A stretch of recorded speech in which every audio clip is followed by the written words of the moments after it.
Let's talk about starting a YouTube channel and let's talk about how can you grow for it. My name is Val. I am a full-time working mom and a part-time social media content creator. How can you start a YouTube channel and make it successful one and grow from it? Now, I'm gonna be sharing with you guys my personal experience, how I did it, how I was able to monetize this. Let's start from the basics muna. What are gonna be your tools to start this YouTube channel, no? Let me share you, you're only gonna be needing 6 tools for you to start. The number 1 tool is your cell phone, your mobile phone, smartphone. Hindi mo kailangan talaga ng mga magagandang lens ng DSLR, mirrorless na mga camera. You do not need those. Hindi mo rin kailangan bumili ng mga 360 na action camera para makapag-start ka ng YouTube channel mo. Having a good quality video from your camera is more than enough. When I was starting with my iPhone 6s, and at that time lumalabas na yung iPhone 10. You know, when you look at it, iPhone 10 and iPhone 6s, outdated na talaga yung aking camera na ginagamit. I mean, yung cellphone na ginagamit ko. But it still make my YouTube channel work kasi all I have to do is just film using my camera and post it. Of course, it's an advantage if you have a beautiful camera. But let me say na yung advantage when you're using your mobile phone is the convenience. Kasi nga, when you are filming with your camera, with your cell phone, guys, diretso na eh.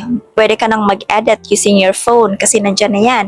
Whereas kung dito ka sa mga action camera or whereas kung dito ka sa DSLR, iisipin mo pa lang na you have to turn on your computer, you have to turn on your laptop, transfer the files, and how many hours does it take para ma-transfer yun, di ba? Minutes to transfer yun. And then, turning on, transferring. And for me, when I was doing that using my Sony ZV-E10, parang nakakapagod na. Isipin ko palang ito turn on ko, uupo ako.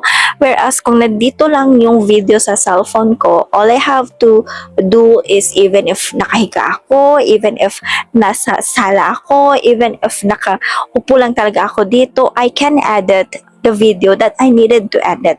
Hindi ako magpo-procrastinate. So that's one of the advantage if you are using your own mobile phone. And by the way, the key to make this YouTube channel is being successful is for you to be consistent with your uploads. If yun pa lang, pag transfer pa lang ng files is taking time, you wouldn't be able to be consistent kasi mapapagod ka lang. Whereas kung nandyan lang yan sa mobile phone mo, again, it's the convenient that it takes.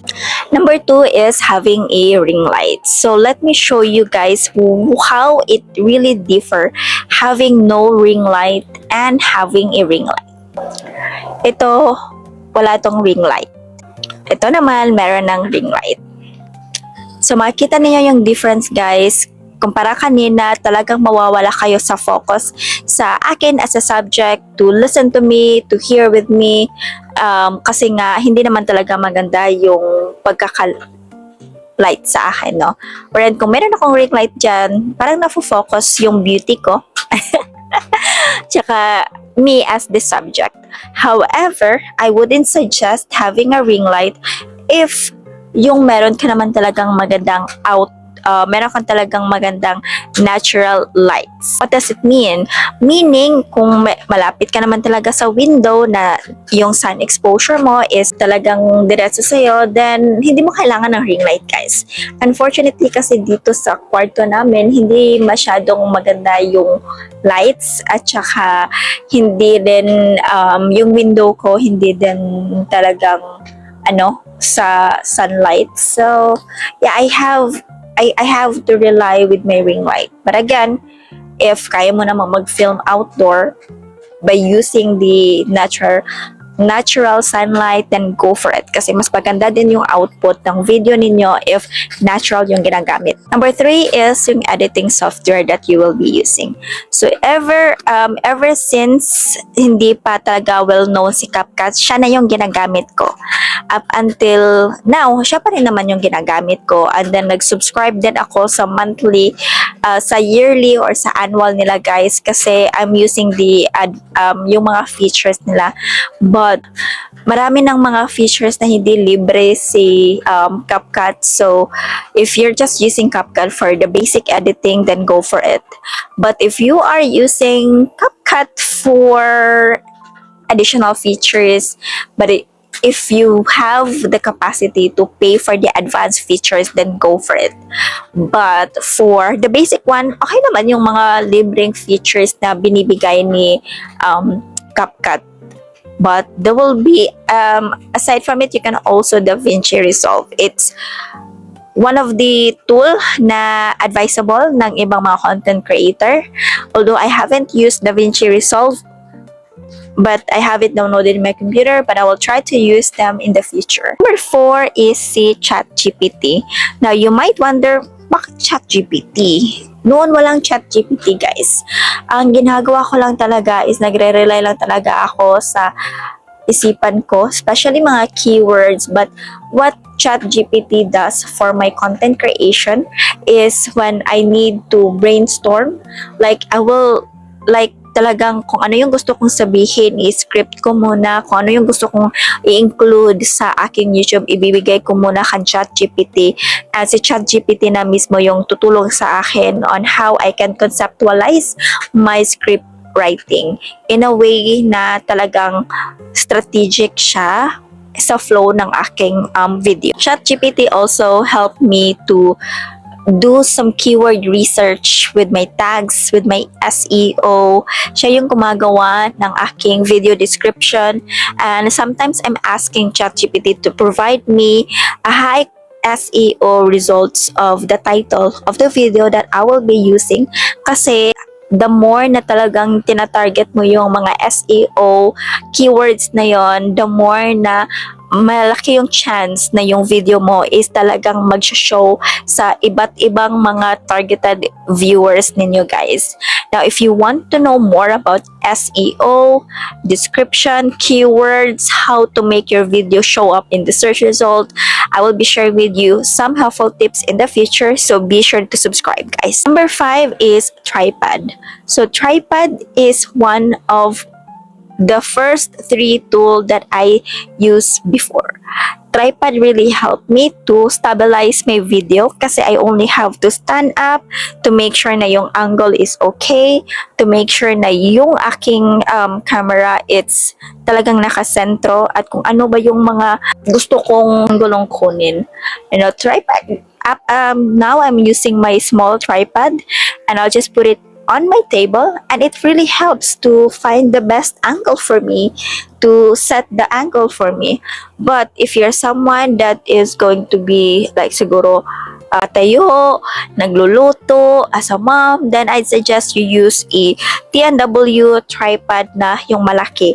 When I was starting using that, it will helps me boost my confidence kasi I have already the security na hindi malalagyag yung cellphone ko. I have my security na tama yung angulo na kukuha ko kasi yung height niya talagang angulo or ka-level ko na or mas mataas pa sa akin if I really need to. So, yeah, I wouldn't go over with the features, no, but yes, that's how a big tripod helps me to gain my confidence in filming a video. Number 6, and the most important one that I really suggest is hulaan nyo kung ano sa comment. Pause nyo muna and sabihin nyo sa akin kung ano yon. So, i-pause nyo, tapos type, sabihin nyo kung ano, and then if tama, then play nyo na. So, yes, you are right guys. Microphone. I'm using T&W microphone guys because this is so affordable. For less than 400 pesos, it actually helps me to boost my audio. And alam nyo, isa sa mga nanonotice ko talaga, every time na nire-replay ko yung mga video ko, is yung audio ko talaga really matters. Because if i-play nyo before yung mga video ko na walang microphone, you really would see the difference na hindi ko siya bet. Hindi ko siya gustong pakinggan. Although it's informational, but talagang it has an advantage if maganda yung quality ng inyong audio.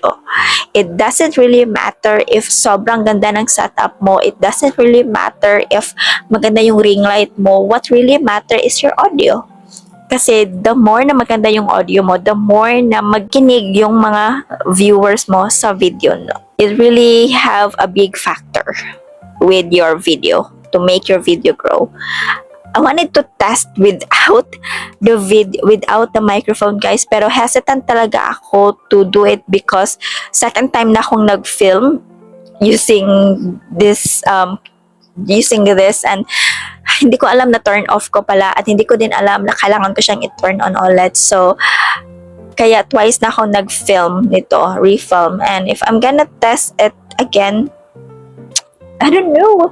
Siguro mamaya mag-insert ako ng clip ng video with and without the microphone. This video is without the microphone. And this one is with the microphone. But again, just compared with my other videos, guys, na walang audio, walang microphone, it really have a big factor. So you really don't need to have those expensive na mga gears when you are starting up. It's more than enough na talaga when you have your cell phone, natural lights, and microphone. So if you're gonna ask me, what's your most recommendable? It's not the tripod. It's not the ring light. It's the microphone, guys. Microphone really plays a big role to make your YouTube channel successful. Tsaka, paunti-unti, kapag nakukomportable ka nang magkaroon or mag-film ng video, just go. Unti-untiin mong pag-start ng pag-invest. No? You don't have to buy everything in one go. You just have to slowly be comfortable with it. If you really love it, if you really want it, then go for it. No, having or being consistent lang talaga ang kailangan mo. Have the right mindset and be confident enough to do so. Now, drop in the comment section, guys, what are the most hesitation you have of uploading your first video or creating your YouTube channel? Ano ba yung talagang nagpapa-hold off sa inyo to upload that video? Let me know in the comment section below. Remember, guys, having done is better than making it perfect. And again, as I say, I'm not doing my video in a perfect way. What I did is I just keep uploading, I just keep doing, I just keep creating up until I get used to it, up until it becomes natural for me. And do the same thing. The right mindset ng tagan, the right support system. You don't have to be afraid. You don't have to be shy, guys. You just have to trust yourself and to trust your process. If you really want to achieve for the next 3 months before the 2025 ends, I suggest do it now. Don't know later, no, not next year, not by the end of this month. I mean now, after you watch this video, and let me know how does it feel when you are doing this consistently. So thank you so much for watching, and if you find this helpful, please go ahead and like, share, and of course subscribe to my channel. Hit the notification bell so you will be uploaded. I have a lot of other videos about growing a YouTube channel. Just watch this in the playlist, and I'll see you in the next one, guys. Bye!